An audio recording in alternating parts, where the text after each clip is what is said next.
Yo mga idol, kumusta? Mandragma Sports, tabi nga pala ating usapan. Barangay Nibra, may bagong big man at Maverick Hamisi. Ititrade na nga ba ng Barangay Nibra? Pero bago nga yan, kung bago pala sa ating channel, huwag mong kalimutan mag-subscribe at click ang notification bell para like kang updated sa ating latest upload natin.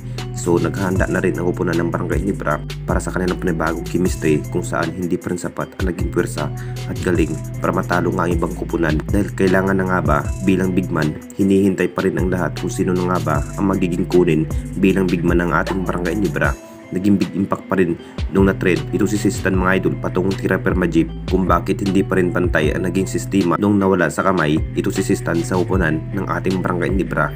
Marami pa rin ang nagsasabi mga idol baka maibalik na nga ba ang nasabing ex-Nibra player ay walang iba kundi si Greg Slaughter mga idol. Alam na natin lahat sa naging factor nga sa center ang nasabing player. Ito pa rin ang plano ng ating Barangay Nibra.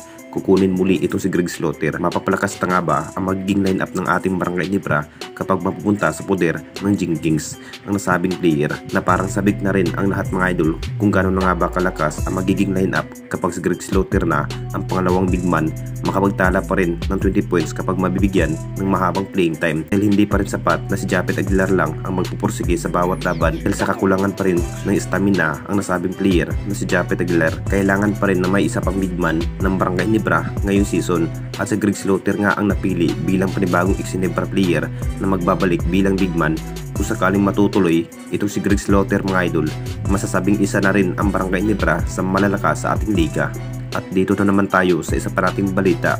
Maverick Hamisi, ititrade na nga ba ng Barangay Nibra? Alam na nating lahat mga idol, talagang binalak na rin ng ating Barangay Nibra na magbabawas muna ng dalawang player ngayong season dahil isa na rin ang nasabing player na si Maverick Hamisi. Sa naging big impact na rin si Maverick Hamisi sa kanyang napakababa ang kanyang performance sa mata ng ating Barangay Nibra kung bakit siya nga ang napili bilang trade asset. Talagang ito na nga ba ang mas naging big impact dahil isa na rin si Maverick Hamisi sa hindi gaano mabibigyan ng mahabang playing time nung dumating ito si RJ Aparientos. Pinagplano na rin ng ating Barangay Nibra na ititrade na nga ba si Maverick Hamisi ngayong All Filipino Cup. Magugulat pa rin ang lahat dito mga idol kung makapagdesisyon ang Barangay Nibra dito na bibitawan na si Maverick Hamisi. Hindi naman natin expect na mangyari nung ganun dahil pinagplano na rin ng ating Barangay Nibra na bibitawan na ang nasabing player.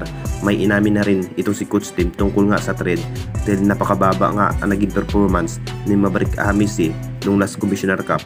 Nag-average lamang ito si Maverick Hamisi na may 8 points sa kanyang maitala sa buong laban kontra TNT Tropang Giga. Ito na nga raw ang dahilan kung bakit natalo nga ang Barangay Nibra na parang walang kumpiyansa nga sa bawat laban. Anong masasabi ninyo mga idol tungkol sa ating video?